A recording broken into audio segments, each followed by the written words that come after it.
सखी सहेली।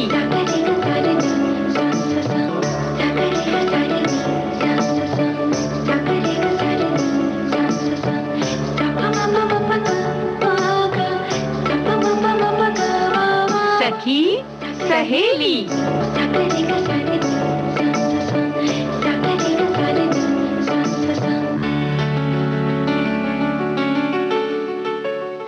सभी सखियों सहेलियों को मंजू द्विवेदी और आकांक्षा सिंह का नमस्कार। आकांक्षा जी। अभी तक जो है टोक्यो ओलंपिक का जो खुमार है वो हमारे दिमाग से अभी उतरा नहीं है। अभी कुछ दिन और खुमारी रहेगी। हाँ, रहेगी, क्यों, हमेशा के लिए रहेगी। क्योंकि क्या है, हमारे खिलाड़ियों ने जिस तरह से परफॉर्मेंस वहाँ दी है और जिस तरह से वो मेडल जीत करके लाए हैं, जिन परिस्थितियों से निकल करके उन्होंने अपनी प्रैक्टिस की है, वो सब हमारे अंदर एक तरह का जोश जगाता है या कुछ करने की हमें भी प्रेरणा देता है बिल्कुल ना? प्रेरणा देता है और साथ ही साथ एक नई विचारधारा भी है। हाँ। कि सिर्फ खेल कूद के इंसान बिगड़ता ही नहीं है। हाँ, खेल कूद अगर उसमें अगर आप आगे बढ़ना चाहें, हाँ, तो देश का भी नाम रोशन कर सकते हैं। हाँ, अपने परिवार का भी और खुद का भी। बिल्कुल। तो आज सखी विशेष के अंतर्गत हम हॉकी खिलाड़ी सविता पूनिया की बात करेंगे और करियर की बात होती है मंगलवार के दिन, तो पोषण और आहार विज्ञान पर हम बात करेंगे। अब अगर कोई ये पूछे कि भी आज आपने पोषण और आहार विज्ञान ये विषय क्यों लिया, तो इसके बारे में भी हम कुछ कहना चाहते हैं कि नीरज चोपड़ा ने भाला फेंक प्रतियोगिता में स्वर्ण पदक जीता, ये तो हम सभी जानते हैं। लेकिन जब उनसे पूछा गया कि आप अपने सेहत का ख्याल कैसे रखते हैं, तो उन्होंने सबसे पहले ये बात कही कि आहार सही होना बहुत ज़रूरी है ना? आहार अगर आपका सही है तब आपकी सेहत सबसे ज़्यादा सही रह सकती है, और अगर आहार में कुछ गड़बड़ी है तो फिर मामला गड़बड़ हो जाता है। बिल्कुल, एक खिलाड़ी के साथ साथ एक आम आदमी को भी अपने आहार के विषय में उतना ही जागरूक होना बेहद जरूरी है। और कहते भी हैं कि आहार को औषधि बना करके हमें लेना चाहिए, यानी आहार ही औषधि का काम करता है। जी। तो ये आज का विषय है। और दूसरा, एक नया सीखने की प्रवृत्ति हर इंसान में होनी चाहिए, है ना? बिल्कुल होनी चाहिए। तो हम क्या नया सीखेंगे, ये हम उसी समय बताएंगे। और थोड़ी सौंदर्य की भी बातें करेंगे। थोड़ी क्यों, सौंदर्य की तो बहुत सारी बातें होनी चाहिए। क्या बात है। अगर हम महिला विशेष कार्यक्रम कर रहे हैं और उसमें सौंदर्य की बात हो तो थोड़े में निपटाना मुश्किल है ना। हाँ। और जब सौंदर्य की बात हो तो सबसे जो पहला ख्याल आता है, चेहरे का सौंदर्य। हाँ, चेहरे का सौंदर्य। तो हम साबुन वगैरह लगाते हैं, उससे चेहरा धोते हैं, लेकिन कुछ प्राकृतिक क्लींजर भी है, सफाई करने के कुछ प्राकृतिक तरीके भी हैं। तो अगर उनको अपनाया जाए तो त्वचा की जो नमी है वो बनी रहती है और निखार तो आता ही आता है। बिल्कुल। तो सखियां सुनते रहिए हमारे साथ, क्योंकि सिर्फ फेस वॉश या साबुन या जितने भी केमिकल युक्त जो भी पदार्थ हैं जो बाजार में उपलब्ध हैं, उसके अलावा घरेलू कई चीजें ऐसी हैं, हमारे रसोई घर से भी कई चीजें ऐसी निकलती हैं जिनसे आप चेहरे का सौंदर्य बनाए रख सकते हैं। तो सबसे पहले हम हॉकी खिलाड़ी सविता पूनिया की बात करेंगे। महिला हॉकी टीम की गोलकीपर सविता पूनिया, जिन्होंने ऑस्ट्रेलिया के खिलाफ 7 पेनल्टी कॉर्नर रोके और डिफेंडर्स के साथ मिलकर 14 अटैक नाकाम किए। टोक्यो ओलंपिक में 3 बार की ओलंपिक चैंपियन ऑस्ट्रेलिया को हराकर इतिहास महिला हॉकी टीम ने रच दिया, और इसमें भारतीय गोलकीपर सविता पूनिया का अहम योगदान रहा है। बिल्कुल। और वे ऑस्ट्रेलियाई टीम के सामने मानो एक दीवार बनकर खड़ी रही। हाँ। इसीलिए भारत में ही नहीं बल्कि ऑस्ट्रेलिया में भी सविता की तारीफ की और उन्हें ग्रेट वॉल ऑफ इंडिया बताया। हाँ। पूरे मैच के दौरान जो आखिरी समय होता है, आखिरी समय में पूरा जो दबाव था वो सविता पर था, लेकिन सविता ने अपना आत्मविश्वास और एकाग्रता नहीं गवाई और टीम इंडिया को इतिहास रचने में मदद की। वाह, क्या बात है। और हम बता दें कि सविता का जन्म 11 जून 1990 को हरियाणा के सिरसा के जोधकन गांव में हुआ था। उनके दादा महेंद्र सिंह ने उन्हें हॉकी खेलने के लिए प्रेरित किया। सविता ने स्कूल में ही हॉकी टीम को ज्वाइन किया और 2001 में सविता की मां को आर्थराइटिस हो गया। इसके बाद से घर की जो पूरी जिम्मेदारी थी वो सविता पर आ गई और इसी वजह से वो खेल में अपना पूरा समय नहीं दे पा रही या फिर पूरी एकाग्रता से वो नहीं खेल पा रही थी। जी, हालांकि उनके दादाजी जो थे वो ये चाहते थे कि सविता घर के कामों को छोड़कर सिर्फ और सिर्फ हॉकी पर ध्यान दे। तो घर के बाकी लोगों ने भी इस बात का समर्थन किया और परिवार वाले चाहते थे कि वे हॉकी के लिए जी जान लगा दें। इसके लिए उन्होंने हिसार में स्पोर्ट्स अथॉरिटी ऑफ इंडिया यानी SAI को ज्वाइन किया। हाँ, और उनके पिताजी के पास ज़्यादा पैसे तो नहीं थे, लेकिन इसके बावजूद भी उनके पिताजी ने उन्हें गोल कीपिंग किट ला करके दिया और तब उन्हें ऐसा लगा कि उन्हें परिवार की उम्मीदों पर खरा उतरना है और उनके विश्वास को कायम रखना है। और SAI ने उन्हें गोल कीपिंग की जिम्मेदारी दी गई क्योंकि वे ग्रुप में सबसे लंबी थी। और ये कितनी जिम्मेदारी वाली बात है ना कि पिताजी ने पैसे नहीं होने के बावजूद भी अगर उन्हें सामान ला करके दिया तो उनका सम्मान करना, उनकी इज्जत करना, उनकी मर्यादा को बनाए रखना, इस बात को उन्होंने जाना महसूस किया। जी, वो हर रोज सविता पुनिया हर रोज गोलकीपिंग गियर में बस से 2 घंटे ट्रैवल कर SAI पहुंचती थी। उनकी जो ये मेहनत थी वो रंग लाई और उन्हें 2007 में टीम इंडिया के सीनियर कैंप में जगह मिली। इसके बाद 4 साल बाद सविता ने 2011 में इंटरनेशनल डेब्यू किया, यानी इंटरनेशनल मैच में वो खेली। इसके बाद उन्होंने कभी पीछे मुड़कर नहीं देखा। और आकांक्षा, जब वो 2 घंटे यात्रा करके, बस में यात्रा करके जब वो SAI जाती थी तो ये जो सफर था ये उनके लिए आसान सफर नहीं था, क्योंकि लड़कियों का उस समय हॉकी खेलने के लिए जाना ये मतलब वहाँ के मर्दों को बिल्कुल पसंद नहीं आता था कि कैसे लड़की इस तरह से इतनी दूर जाएगी, खेलेगी। और वो जो लड़के होते थे कई बातें उनको बोलते रहते थे बस में और उनका मजाक भी उड़ाते थे, लेकिन इन सब बातों की तरफ उन्होंने बिल्कुल ध्यान नहीं दिया। और सविता 2013 में एशिया कप में ब्रॉन्ज मेडल जीतने वाली टीम इंडिया का हिस्सा रही थी। इसके बाद बेल्जियम में 2015 हॉकी वर्ल्ड लीग में टीम इंडिया में शामिल थी और उनके शानदार गोलकीपिंग और भारत के शानदार परफॉर्मेंस की बदौलत 2016 रियो ओलंपिक के लिए क्वालिफाई किया था टीम ने। सविता ने इसके बाद साल 2016 एशियन चैंपियंस ट्रॉफी और साल 2017 एशिया कप में गोल्ड, 2018 में एशियन गेम्स में सिल्वर और 2018 वर्ल्ड कप के सेमीफाइनल और साल 2021 ओलंपिक के सेमीफाइनल में भारत को पहुंचने में मदद की। हाँ, और 2015 में सविता को Baljit Singh goalkeeper of the year award से सम्मानित किया गया और 2018 में उन्हें अर्जुन अवार्ड दिया गया। तो ये इतनी मेहनत हमारी हॉकी टीम की जो जितनी भी बच्चियां, जो महिलाएं थी, उन्होंने की। और हमने टीवी पर देखा था, उनके बारे में पढ़ा भी कि ऐसे घरों से वो आई हैं जहां बहुत ज्यादा सुविधाएं नहीं थी, लेकिन इसके बावजूद भी इतनी मेहनत, कठिन परिश्रम करके वो आगे बढ़ी। तो इसके लिए हम वो सब बधाई की पात्र हैं और हम उनके लिए तालियां बजाते हैं। बिल्कुल, और साथ ही साथ आगे जो उनका जो उज्जवल भविष्य है उसके लिए शुभकामनाएं देते हैं।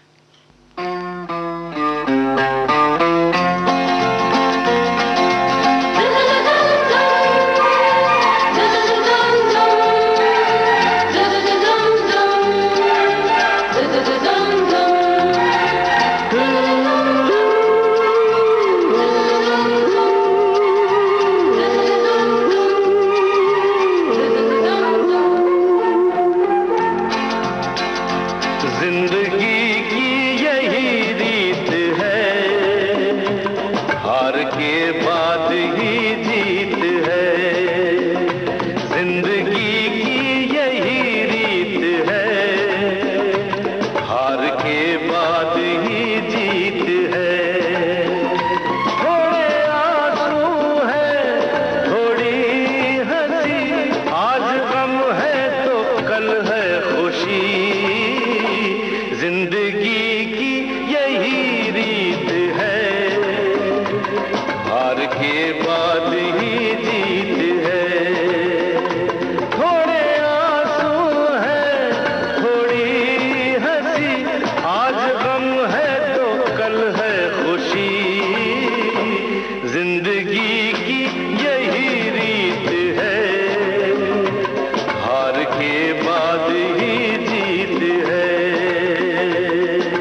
छाँव है, हर नए पल नया गीत है, जिंदगी की यही रीत है, जिंदगी की यही रीत है, जिंदगी की यही रीत है।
वक्त भी जैसे एक मीत है, जिंदगी की यही रीत है, जिंदगी की यही रीत है, हार के बाद ही जीत है। थोड़े आंसू है, थोड़ी हंसी, आज गम है तो कल है खुशी।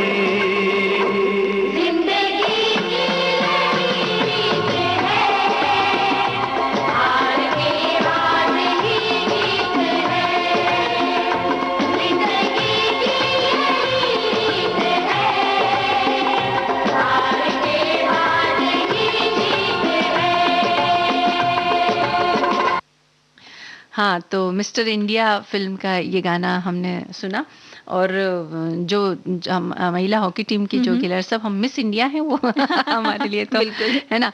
चलिए अब हम करियर की बात करते हैं और जैसा कि हमने कहा था कि पोषण और आहार विज्ञान में करियर कैसे बनाया जाए, यानी कि न्यूट्रिशन और डाइटेटिक्स ये जो विषय है इसमें आप कैसे आगे बढ़ सकते हैं। तो शारीरिक रूप से फिट और मजबूत बने रहने के लिए योग और जिम के अलावा अपने खान पान का ख्याल रखना बहुत ज़रूरी है आकांक्षा। और कोरोना महामारी के दौरान भी हमने आहार और पोषण के महत्व को समझा है ना, कुछ ज़्यादा ही समझ आया है ना। हमेशा ये कहा करते थे कि भाई इस चीज़ का काढ़ा बनाकर पीजिए, अच्छा पौष्टिक भोजन लीजिए, थोड़ा नींबू का सेवन कीजिए, विटामिन सी मिलना चाहिए। यानी कुल मिला के ये कि पोषण जो है वो बहुत ज़रूरी है। अगर पौष्टिक आहार आपने लिया है तो शरीर मजबूत बना रहेगा और जब शरीर मजबूत बना रहता है तो बीमारियों का अटैक भी हमारे ऊपर होने की संभावना काफ़ी कम हो जाती है। इसलिए हमने जो है आहार के महत्व को इस दौरान काफी अच्छे से समझा है और इस संबंध में हम समय समय पर न्यूट्रिशन और डाइटेटिक्स एक्सपर्ट से सलाह भी लेते हैं। अगर हमें कोई बात समझ में नहीं आए तो एक्सपर्ट की सलाह तो हम लेते ही हैं। तो जब खान पान की बात आती है तो इसमें न्यूट्रिशन और डाइटेटिक्स जो सब्जेक्ट है इसमें जो लोग पढ़ाई करते हैं तो उनसे हमें सलाह लेनी पड़ती। ऐसे में अगर मेडिकल फील्ड में हमें करियर बनाना हो तो न्यूट्रिशन एंड डाइटेटिक्स कोर्स कर अपना करियर आप बना सकते हैं। बिल्कुल, हमारा जो भोजन होता है ना मंजू जी, उसका जो सीधा संबंध हमारी सेहत से होता है,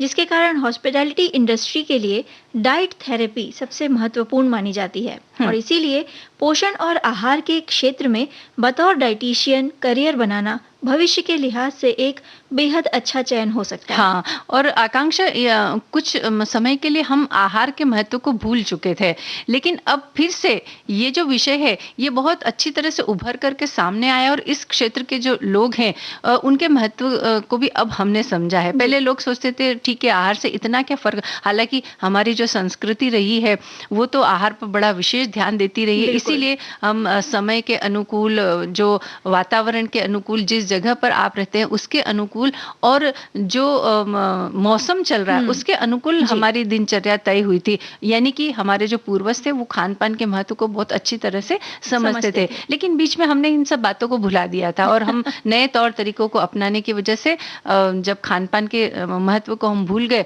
तो बीमारियां जो है घर करने लगी, और तब हमें समझ में आया कि खान पान का क्या महत्व है। तो अब जब हम समझे हैं तब इस क्षेत्र के जो लोग हैं उनके महत्व को भी अब हम समझने लगे।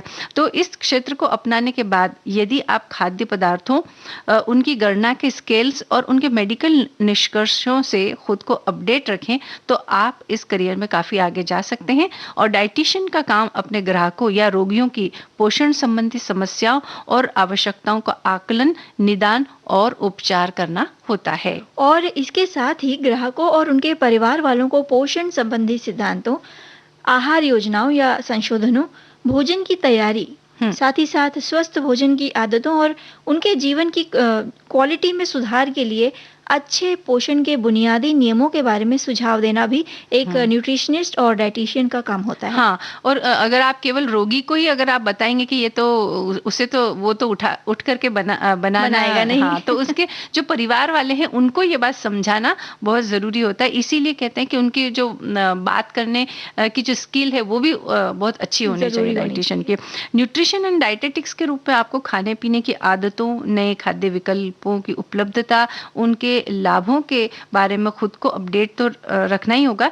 न्यूट्रिशनिस्ट या डाइटिशियन के रूप में आप होटल, स्कूल, स्पोर्ट, अस्पताल या सरकारी एजेंसियों जैसे संगठनों के साथ साथ अपनी खुद की प्रैक्टिस भी कर सकते हैं। जी, हर तरह के खाने पीने की चीजों के बारे में गहरी जानकारी रखनी होगी आपको, और ये जानकारी तभी आ पाएगी जब आप में रिसर्च करने की क्षमता हो। रिसर्च के अलावा प्रभावी कम्युनिकेशन स्किल भी होना जरूरी है। जैसा कि हमने अभी कहा कि घर वालों को सारी बातें समझानी होती है ना, तो इसके लिए आपको अच्छी तरह से बातचीत करना भी आना चाहिए। अब पढ़ाई क्या करनी है ये भी हम बता देते हैं कि न्यूट्रिशन एंड डाइटेटिक्स का कोर्स करने के लिए गृह विज्ञान या साइंस स्ट्रीम से 12वीं पास होना अनिवार्य है, और 10+2 के बाद डिप्लोमा कोर्स, बैचलर डिग्री या मास्टर्स डिग्री आप कर सकते हैं। 1 साल का डाइटिशियन डिप्लोमा कोर्स करने के लिए फूड साइंस, होम साइंस या बायोटेक्नोलॉजी में बैचलर डिग्री होना जरूरी है।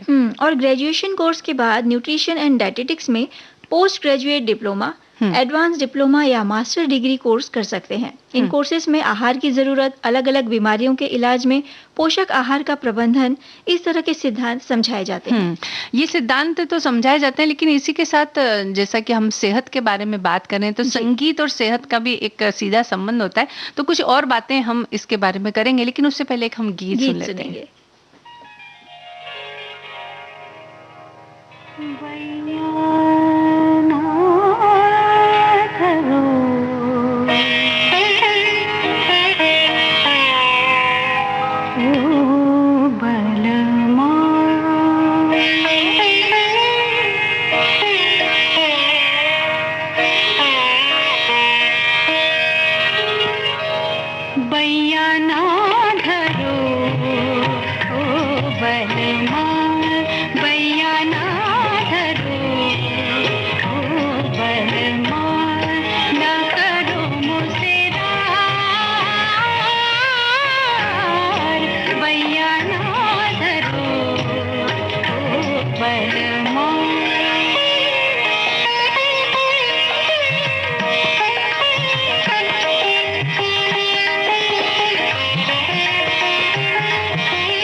तो दस्तक फिल्म का ये गाना हमने सुन लिया और मुझे उम्मीद है कि हमारे श्रोताओं को पसंद आया होगा।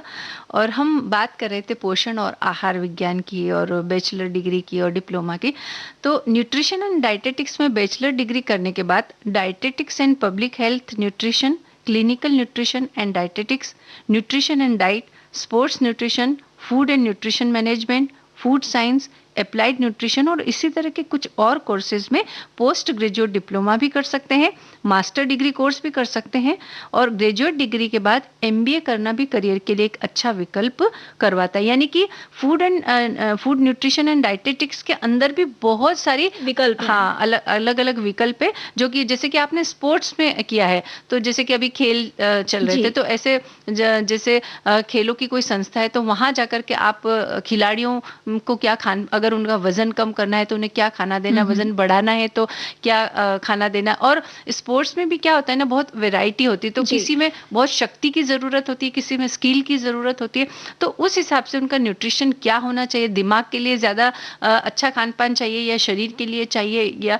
और किस तरह का मसल्स को मजबूत करना है, तो इसके लिए जो है स्पोर्ट्स न्यूट्रिशनिस्ट की जरूरत पड़ती है। तो यानी कि इसके अंदर भी बहुत सारे विकल्प हैं जिनको चुन करके अगर जो आपकी चॉइस का हो उसमें आप जा करके आगे बढ़ सकते हैं। बिल्कुल। ग्रेजुएशन और पोस्ट ग्रेजुएशन डिग्री के बाद आप इंडियन डाइटेटिक एसोसिएशन यानी आईडीए द्वारा आयोजित किए जाने वाली रजिस्टर्ड डाइटिशियन परीक्षा में बैठने के योग्य हो जाते हैं। और परीक्षा देने से पहले आरडी ट्रेनिंग, जैसा हमने बताया, रजिस्टर्ड डाइटिशियन, इस ट्रेनिंग के लिए किसी मान्यता प्राप्त अस्पताल में 6 महीने की निरंतर इंटर्नशिप का अनुभव प्राप्त करना जरूरी है। यानी पहले आप इंटर्नशिप करेंगे और उसके बाद आप आरडी यानी रजिस्टर्ड डाइटिशियन की परीक्षा देंगे। और प्रतिवर्ष ये जो परीक्षा है केवल साल के फरवरी महीने में होती है। यानी आप जब भी आपकी 6 महीने की ट्रेनिंग खत्म हो जाए उसके बाद जब फरवरी महीना आएगा तब तक आप थोड़ी पढ़ाई करते रहिए और जब फरवरी में इसकी परीक्षा आयोजित की जाती है तब आप ये परीक्षा दे सकते हैं।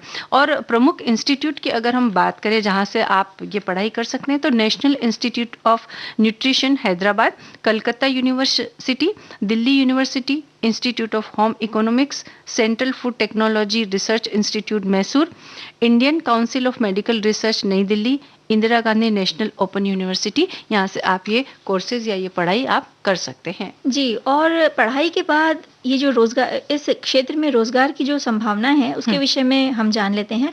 न्यूट्रिशन एंड डाइटेटिक्स कोर्स करने के बाद सरकारी और प्राइवेट दोनों तरह की नौकरी आप कर सकते हैं। ज्यादातर नौकरी जो है health centre, school, hospital, sports club, NGO और जिम में होती है। यही नहीं, हॉस्पिटैलिटी सेक्टर जैसे बड़ी बड़ी होटल्स और बड़ी कंपनियों में भी नौकरी मिल जाती है। कुछ अच्छी कॉर्पोरेट कंपनियां भी अपने कर्मचारियों की सेहत और खान पान का ध्यान रखने के लिए न्यूट्रिशन एंड डाइटेटिक्स को नौकरी पर रखते हैं। और यही नहीं, रोजमर्रा की सेहत से संबंधित उत्पाद बनाने वाली कंपनियों में भी नौकरी के अवसर मिलते हैं, जो कि खान पान की जो भी उत्पाद होते हैं तो उनकी गुणवत्ता का निर्धारण होता है कि कुछ पैरामीटर्स होते हैं, उस पर वो खरे उतरते हैं तभी वो उत्पाद जो है खाने पीने के लिए बाजार में आता है।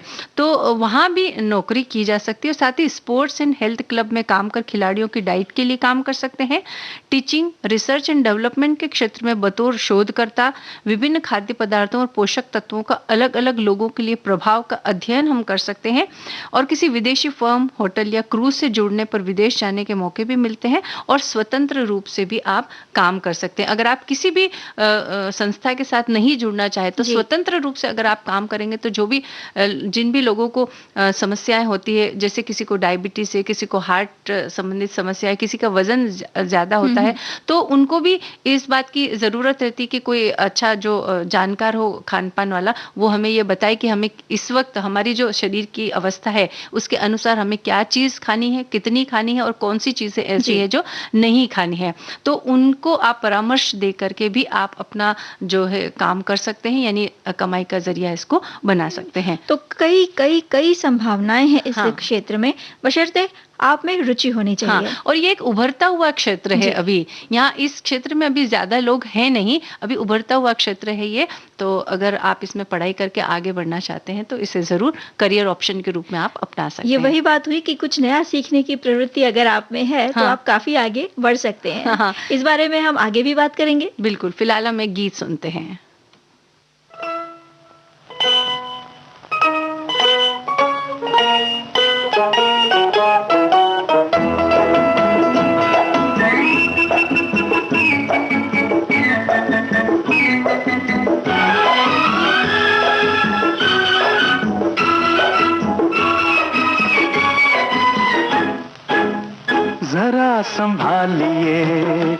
अदाएं आपकी कि मेरे हाथ से दिल मेरा जाने लगा, जरा संभालिए अदाएं आपकी कि मेरे हाथ से दिल मेरा जाने लगा। ना ऐसे रोकिए निगाहें प्यार की, ये जिंदगी में अब कुछ नशा आने लगा। ना ऐसे रोकिए निगाहें प्यार की।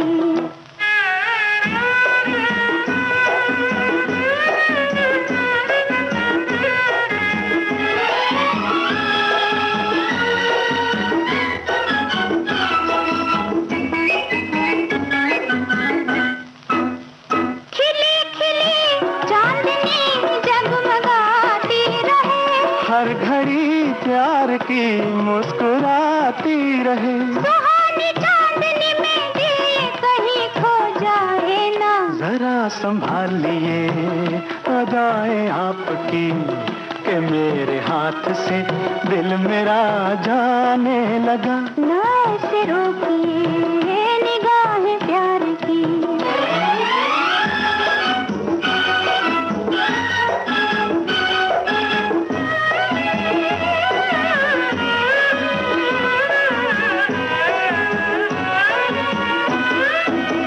रुकी रुकी सांस है, बहके बहके कदम, कैसी मंजिल है ये, किस जहां में है हम। वो कौन है जो सनम आज तेरा हो जाए ना। ना ऐसे रोकिए निगाहें प्यार की, इस जिंदगी में अब कुछ नशा आने लगा। जरा संभालिए अदाएं आपकी।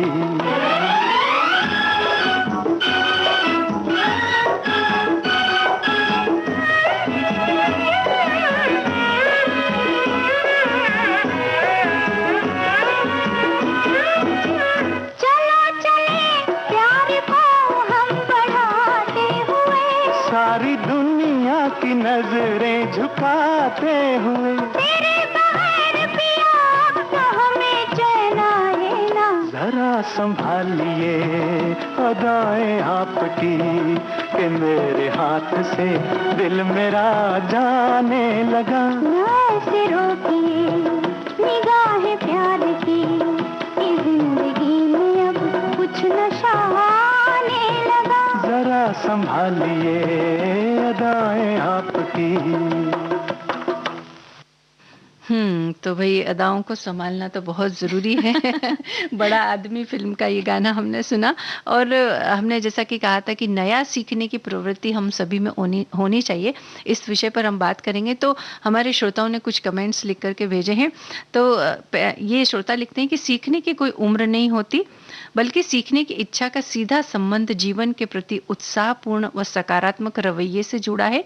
आप अपना मूल्य पहचानिए, अपनी क्षमताओं, प्रवृत्तियों और प्रकृति को सूक्ष्मता से परख कर उनकी कद्र कीजिए। छोटी छोटी बातों में खुशियां तलाशिए।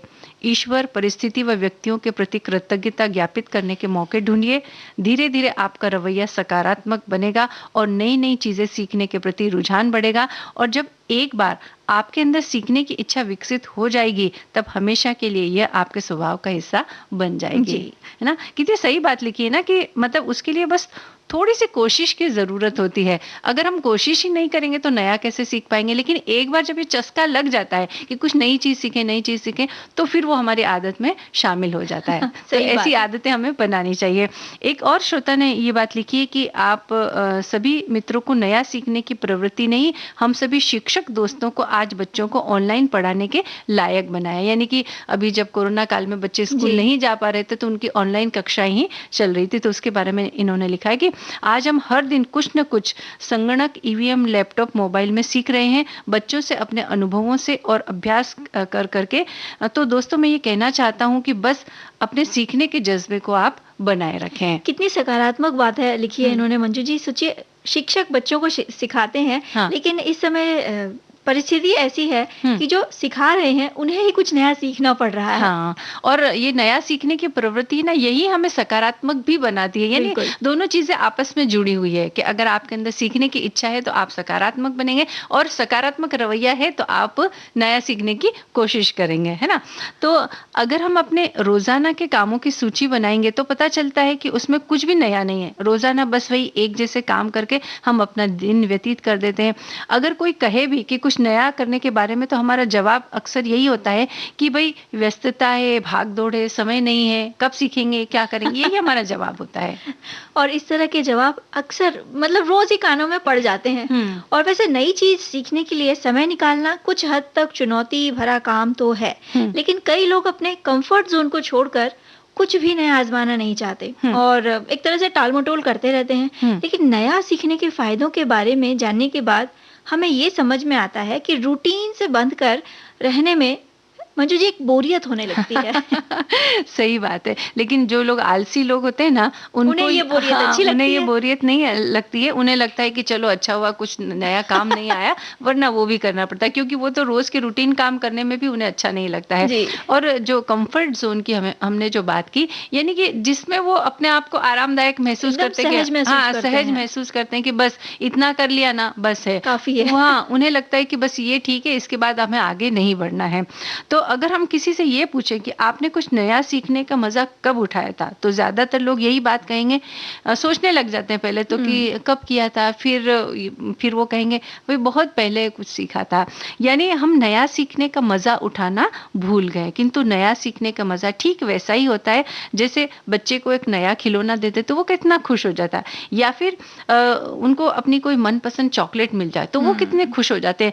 तो वो जो खुशी होती है वही खुशी हम बड़े लोगों को भी मिल सकती है अगर हम कोई नया काम सीखते हैं या नई बात सीखते हैं तो। बिल्कुल, और गौर करें अगर तो जो बच्चे होते हैं वो कुछ भी नया सीखने के लिए भले छोटी से छोटी चीज ही होगी, बहुत तत्पर रहते हैं कि हाँ हम कुछ नई चीज सीखेंगे, अच्छा ये ऐसे होता है, वो वैसे होता है। तो बच्चों को देखकर ही सही हमें कुछ सीखना जरूर चाहिए। और ये जो सीखने की जो प्रवृत्ति है ना, ये जीवन पर्यंत चलती रहनी चाहिए आकांक्षा, और चलती रहती है। दरअसल समय के अनुसार सब कुछ नया होता चला जाता है। अगर हम समय के साथ नहीं चलते हैं तो पिछड़ जाते हैं। इसलिए ये नया सीखने की जो प्रवृत्ति है ये हमेशा हमें अपने अंदर रखनी चाहिए। और विज्ञान भी यही कहता है कि नया अनुभव हमारे दिमाग को डोपामाइन की डोज देता है, जिससे हमारा जो मूड है वो बेहतर होता है और तनाव छूमंतर। क्या सीखकर हमें संपूर्णता और गर्व का एहसास होता है जो कोई दूसरा काम करके नहीं होता। इससे हमारा आत्मविश्वास बढ़ता है और जो निर्णय क्षमता है हमारी वो भी बढ़ती है। हाँ, यानी कि नया सीखने से हमें संपूर्णता और गर्व का एहसास होता है। तो यानी कि नया काम हमें सीखते रहना चाहिए, और नए नए इक्विपमेंट यानी कि कुछ जो ऐसे उपकरण है वो आते रहते हैं। और अक्सर बड़े लोग है ना, इन नए उपकरणों को चलाना सीखने के बारे में थोड़ा आलस्य कर जाते हैं। वो सोचते हैं अब ठीक है ना, हमारी तो जिंदगी निकल गई, इसके बिना भी तो चल गया ना काम, तो अब क्या करेंगे सीख करके। यहाँ तक कि मोबाइल में भी नए नए फीचर्स जब आते हैं, तो पहले तो जब ये बड़ा मोबाइल आया था मार्केट में,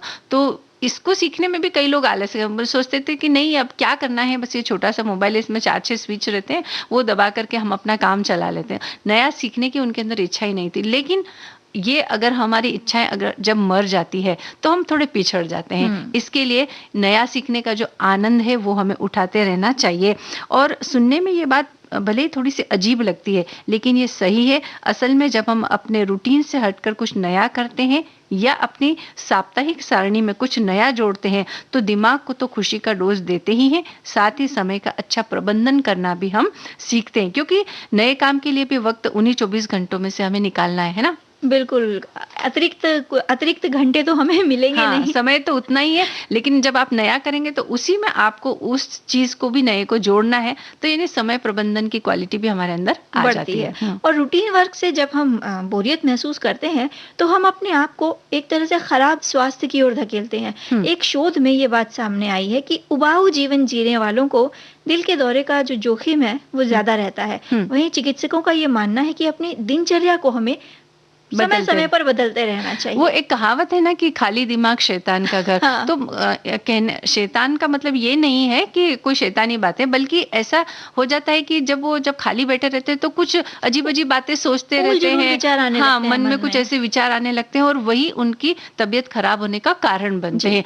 और जब हम कामों के बीच उलझे रहते हैं तो हमें बेकार की बातें सोचने का वक्त नहीं मिलता है और हमारा शरीर भी स्फूर्ति से भरा रहता है, यानी किसी न किसी काम में लगा रहता है। यानी शरीर की हलचल होती रहती है, दिमाग की हलचल होती रहती है, उनसे हम काम लेते रहते हैं, तो वो जो है एक गतिमान रहता है शरीर। तो तब तबीयत खराब होने की संभावना काफी हद तक कम हो जाती है। रोज एक ही तरह का काम करते रहने से हमारी मांसपेशियां उसकी आदी हो जाती है और उनकी ग्रोथ या तो रुक जाती है या कम हो जाती है। जबकि नया सीखने और नया करने से व्यक्तित्व को संवरने और निखरने का मौका मिलता है और जीवन के अन्य क्षेत्रों में हम अपने आप को अपडेट कर लेते हैं। इसलिए भी नया सीखना आवश्यक है। यानी शरीर की जो मांसपेशियां हैं उनको अलग अलग तरीके से आप काम लीजिए उनसे, तो पूरा शरीर एकदम मजबूत बना रहेगा। बिल्कुल, कुछ नया करते समय हम अपने दिमाग और शरीर को एक तरह से चुनौती सी देते हैं और ऐसे में कई बार हमारी जो छिपी हुई प्रतिभा है वो भी सामने आ जाती है। ऐसे अनेक उदाहरण हैं जहां बहुत से कामयाब एथलीट, लेखक, स्पीकर्स अपनी क्षमताओं का उन्हें पता नहीं चलता अगर वे कुछ नया नहीं करने की कोशिश करते। ऐसे कई उदाहरण हमने पढ़े हैं, आकांक्षा सुना है उनके बारे में कि भाई वो तो करना नहीं चाहते थे, लेकिन उनके घर वालों ने कहा कि देखो तुम ऐसा करके देखो, और जब उन्होंने किया तो उसमें वो बहुत आगे बढ़ गए। लेखन का भी यही कि उनको पता नहीं था कि वो लिख सकते हैं, लेकिन जब कहा कि देखो इस विषय पर तुम एक कविता लिखो, तो जब उन्होंने लिखी तो वो इतनी सुंदरता से लिखी तो पता चला कि इनके अंदर लेखन की क्षमता है। तो ऐसा होता है। तो जब हम नया करते हैं तभी हमें पता चलता है कि हमारे अंदर कौन सी क्षमता है और वो क्षमताएं बाहर निकल करके आती है। और जब हम कुछ नया सीखते हैं तो उस क्षेत्र के नए लोगों से हमारी मुलाकात भी होती है, नए विचार, नए दृष्टिकोण और दिलचस्प किरदारों को जानने का हमें मौका मिलता है और इनमें से समान विचारों वाले लोगों से हमारी दोस्ती भी होती है, यानी हमारा सामाजिक दायरा भी इससे बढ़ता है। तो इसीलिए हमें नया सीखने के प्रति हमेशा जो है तैयार रहना चाहिए। नया सीखने के लिए आनाकानी ना करनी चाहिए।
रहना मतवारी कारी कजरारी दैया में हारी देता दिखाई कुछ नहीं छुप ना गया हो वो कहीं घर में छुपा हो तो जाएगा पकड़ा घर में छुपा हो तो जाएगा पकड़ा मन में छुपा तो फिर क्या है गोराया आया अतरिया पे कोई चोर आया पे कोई चोर आया अतरिया चोर आया अतरिया पे कोई डर गई मैं रे मर गई मैं। मेरा गांव मेरा देश इस फिल्म का ये गाना हमने लता मंगेशकर की आवाज में सुना। और हम नया सीखने की बात करें, हमारे श्रोता ने कुछ लिखा है ना इस बारे में। जब हम नया सीखने की प्रवृत्ति कैसे बढ़े इस विषय में बात कर रहे थे, तो हमारे कुछ श्रोताओं ने भी लिख के भेजा है। एक श्रोता सखी लिखती हैं कि उन्होंने अपने घर का उदाहरण दिया है कि उनके घर में 2 उदाहरण हैं। उनकी नानी और दादी दोनों लगभग 70 वर्ष से की आयु से ज्यादा हैं, लेकिन फिर भी वो फिट हैं और दोनों धीरे धीरे मोबाइल सीख रहे हैं। और अब जबकि वो सीख चुके हैं तो वो इनसे भी ज्यादा मोबाइल इस्तेमाल करते हैं। क्या बात है। यानी जज्बा ऐसा होना चाहिए, उम्र से इसका कोई लेना देना नहीं है, यानी सीखने की प्रवृत्ति मन में होती है। उम्र चाहे जो भी हो, लेकिन अगर आप कोशिश करें तो कुछ भी आप नया काम सीख सकते हैं। और जब नया सीखने की बात आती है, या हमने जैसा कहा था ना कि आपके अंदर छुपी हुई जो प्रतिभाएं हैं वो भी सामने आती नया काम करने से, तो इसका एक बहुत ताजा तरीन उदाहरण अभी हमें जो पता चला है कि मीराबाई चानू, जिन्होंने वेट लिफ्टिंग में अभी सिल्वर मेडल जीता है, तो उनके अंदर प्रतिभा है। ये भी कैसे सामने आए कि जब एक लकड़ी का गट्ठर उठा करके घर लाना था, तो उनके बड़े भाई वो गट्ठर उठा नहीं पा रहे थे और बड़ी आसानी से इन्होंने उस गट्ठर को उठा लिया और लगभग 2-3 किलोमीटर पैदल चल करके वो घर ले आई। और तब उनके घर वालों को ये पता चला कि हमारी बेटी में इस तरह की प्रतिभा है। बिल्कुल, उनकी क्षमता क्या है, तभी तो ये बाहर निकल कर आया। हाँ, और एक हमारे श्रोता ने ये लिखा है कि नया सीखने की प्रवृत्ति दरअसल उन लोगों में रहती है जो जिज्ञासु प्रवृत्ति के होते हैं। नया सीखने के अवसर, विचार दोनों अलग अलग बातें हैं।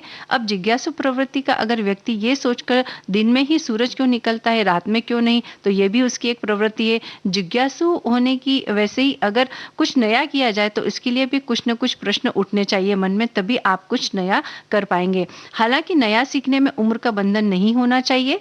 नए सीखने के अनेक प्रकार हैं, जैसे खाना पकाना, गीत गाना, लेखन कार्य करना, नए नए प्रकार के विज्ञान से संबंधित मॉडल बनाने की प्रवृत्ति। ऐसे अनेक उपाय हैं जिससे जिज्ञासु प्रवृत्ति का व्यक्ति निश्चित ही कुछ न कुछ नया सीखने की, नया करने की कोशिश करता रहता है।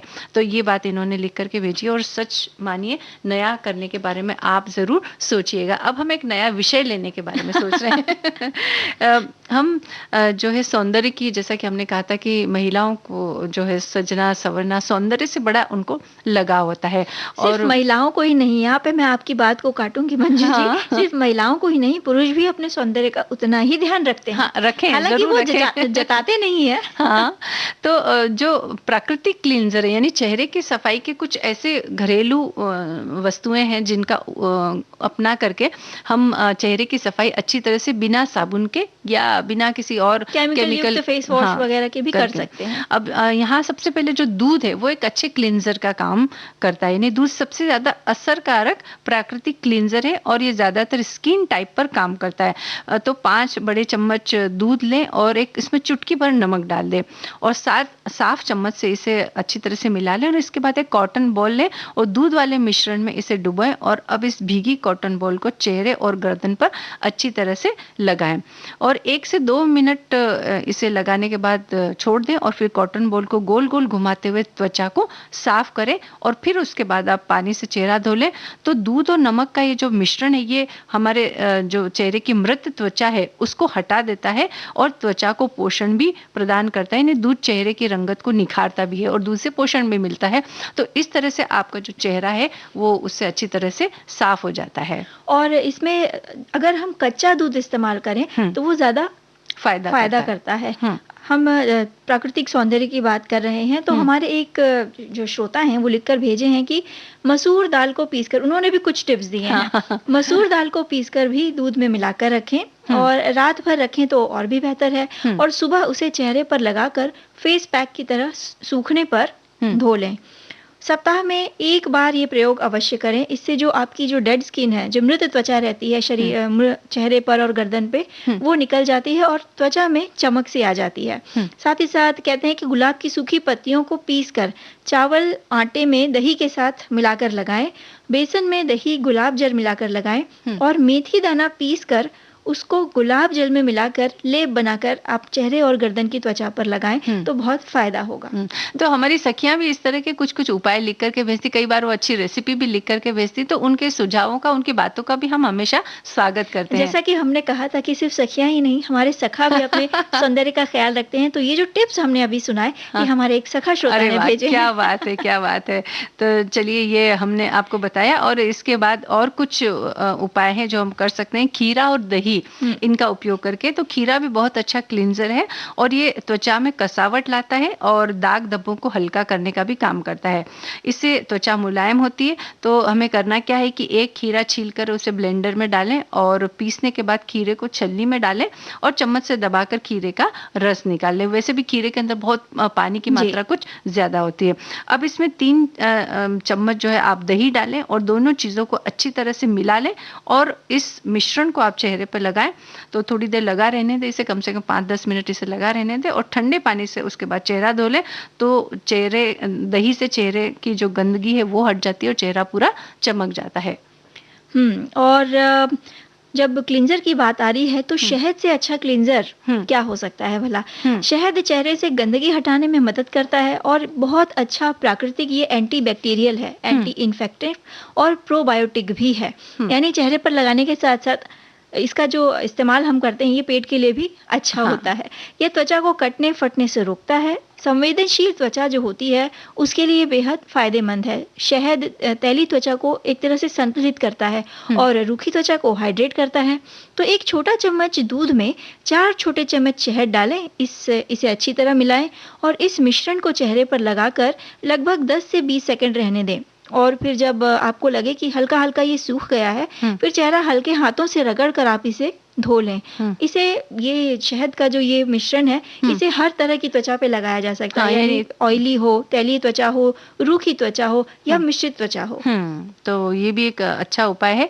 और इसके अलावा एक बेसन और हल्दी। बेसन तो हमारे यहाँ वर्षों से इसका उपयोग करते हैं, हल्दी का भी हम उपयोग त्वचा के लिए करते हैं। खासकर जब बच्चे छोटे रहते हैं तो शुरुआत ही उनकी बेसन और हल्दी के, उनको जो साफ करना होता है तो उसी से की जाती है। बिल्कुल, मालिश की जाती है वो बेसन के मिश्रण से अच्छी तरह से और उसके बाद उन्हें नहलाया जाता है। तो बेसन का इस्तेमाल बरसों से क्लींजर के रूप में होता आ रहा है और इसमें गोरा करने वाली चीजें भी होती है, यानी स्किन टोन को वो थोड़ा सा हल्का करते हैं और ये टैनिंग और डार्क पैचेस को कम भी करता है और ये अतिरिक्त तेल को नियंत्रित भी करता है। त्वचा साफ और मुलायम करता है। यानी कि इतने सारे गुण हैं बेसन के अंदर और इसीलिए हम इसका उपयोग करते हैं। बेसन मुहासों से भी त्वचा की रक्षा करता है। तो इसके लिए हमें करना क्या है कि 2 चम्मच आप बेसन ले लें, उसमें एक थोड़ा सा चुटकी भर उसमें हल्दी पाउडर मिलाएं और साफ चम्मच से दूध की सहायता से गाढ़ा पेस्ट बना लें। यानी इसके अंदर आपको दूध भी डालना है और इस पेस्ट को चेहरे पर लगाएं और कुछ सेकंड या कुछ मिनट आप इसे रहने दें और फिर इसे रगड़ करके धो लें और ये साबुन या क्लींजर की तरह आपका चेहरा साफ कर देगा। तो हल्दी में भी एंटी सेप्टिक और गोरा करने वाले गुण होते हैं जो रंग को निखारते हैं। तो इसके लिए बेसन, हल्दी और दूध का ये जो मिश्रण है ये भी आपके लिए उपयोगी है। और इसी में अगर कुछ और करना चाहें तो बेसन, हल्दी और दूध की बजाय बेसन, हल्दी जैसे संतरे का रस हो गया या टमाटर का रस हो गया, वो डालकर भी आप इस्तेमाल कर सकते हैं। और इसके अलावा आजकल ओट्स का उपयोग भी हम बहुत करने लगे। तो ओट्स भी हमारी चेहरे की त्वचा के लिए अच्छा होता है।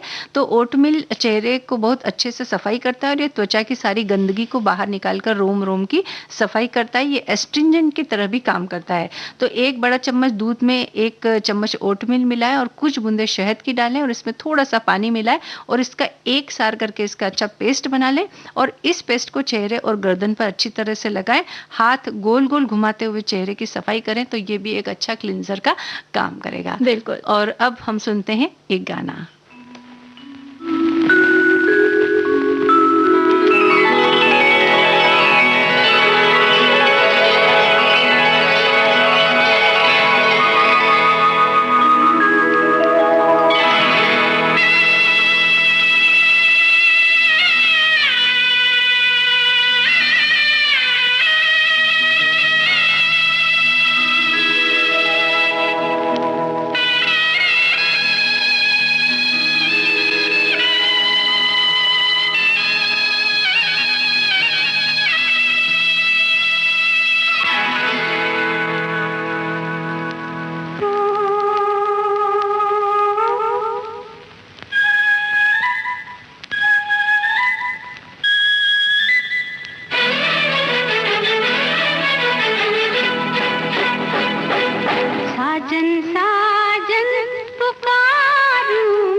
साजन फिल्म का ये गाना हमने सुना लता जी की आवाज में, और हमें उम्मीद है कि हमारे श्रोता कुछ नया सीखेंगे, हमें बताएंगे अगले कार्यक्रमों में कि अब वो क्या नया सीख रहे हैं। साथ ही जो सौंदर्य टिप्स हमने बताए उससे अपना सौंदर्य भी बढ़ाएंगे वो। बिल्कुल, और हम भी कुछ नया लेकर आएंगे अपने श्रोताओं के लिए। बिल्कुल लेकर आएंगे, लेकिन आज के कार्यक्रम का समापन करते हैं।